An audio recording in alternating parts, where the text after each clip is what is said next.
WhatsApp guys, this is man the music lover. আজকে আমরা আসলাম ঝালকাঠি জেলা বিখ্যাত সেই পুরনো মিয়া বাড়ি জামে মসজিদ।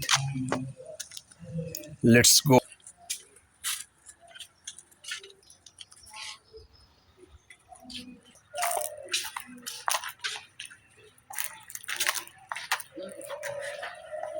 যেটি বড় বাড়ি নামে বিখ্যাত।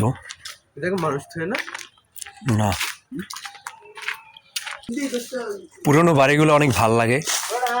আমি ওখান দিয়ে নামে এখান দিয়ে ঢুকবো, এদিকে আসো। দেখেন গাছগুলো অনেক পুরনো। এই ব্রো, এদিকে আসো তুমি। এখান দিয়ে সেই একটা জায়গা আছে। Come here man. ওয়াও, সেই গাছটার বয়স শত শত বছর। সুন্দর একটা গাছ, সেটার মধ্যে ওঠার সিঁড়ি। তুমি আমার হাত ধরো, মোবাইলটা ধরো। ওরে বাইক কোথায় দেখি ধরছো? ওরে মূর্খতা। দেখেন গাইস, অনেক কষ্ট করে নামতেছি, যদি এখানে পারমিশন নাই, তারপর আপনাদের দেখাবো। পুরনো বাড়িগুলো অনেক ভাল লাগে দেখতে। পুরনো বাড়িগুলো অনেক ভাল লাগে। এখানে বড় গাছ আছে। দুঃখজনক বিষয় বড় হয় না,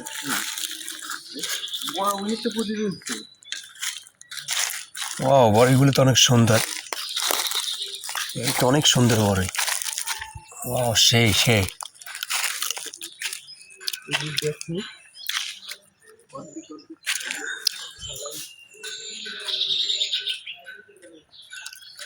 বাড়িটা 1940 সালে আবিষ্কার হয়েছে। এদিকে আসো, এদিকে আসো।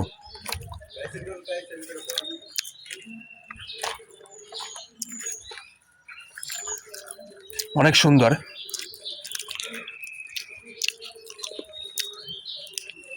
এদিকে আসো। এই, আমার পুরনো বাড়ি ঘুরতে অনেক ভাল লাগে, তার জন্য আপনাদের দেখাই। বাড়িটা আমি ঘুরে ঘুরে আপনাদের দেখাবো, ঠিক আছে? ততক্ষণ আপনারা আমার সাথে থাকেন।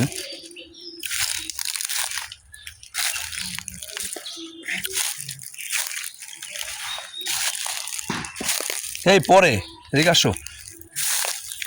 এটি ঝালকাঠি কলেজ মোড় থেকে ইটিসির পিছনে একটা মিয়াবাড়ি খ্যাত মসজিদ আছে। মসজিদের পূর্ব দিকে এই বাড়ি অবস্থিত। দেখেন কত সুন্দর একটা বাড়ি।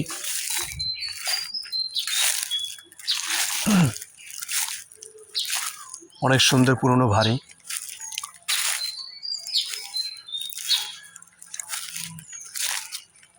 সুন্দর গাছের লতা।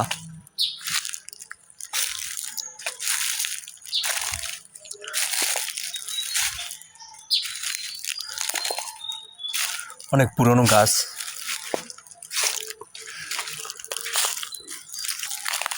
এইটি সম্ভবত আগেরকার রাজারা, যারা বাদশারা ছিল, তারা সেইখানে ওয়াশরুম করত। অনেক সুন্দর বাড়ি, অনেক ভালো লাগতেছে। ঠিক আছে, আপনারাও দেখেন।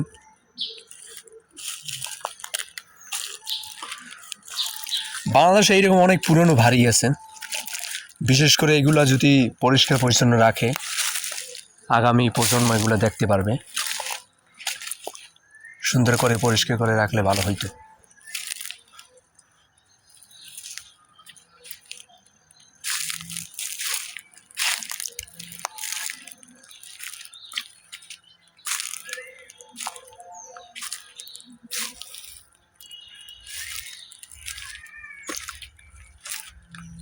এইখানে প্রবেশ পথ ছিল, মূলত এটা বন্ধ করা। তারপর আমি আপনাদের দেখাইছি, দেখতে থাকুন।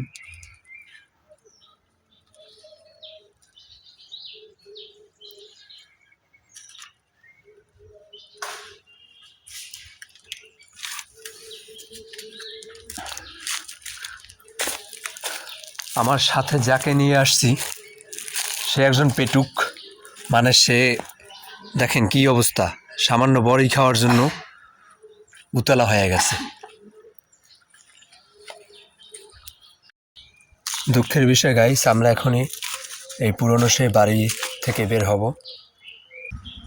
আমাদের এই মামি অনেক ভালো, সে গেট খুলে দিয়েছে।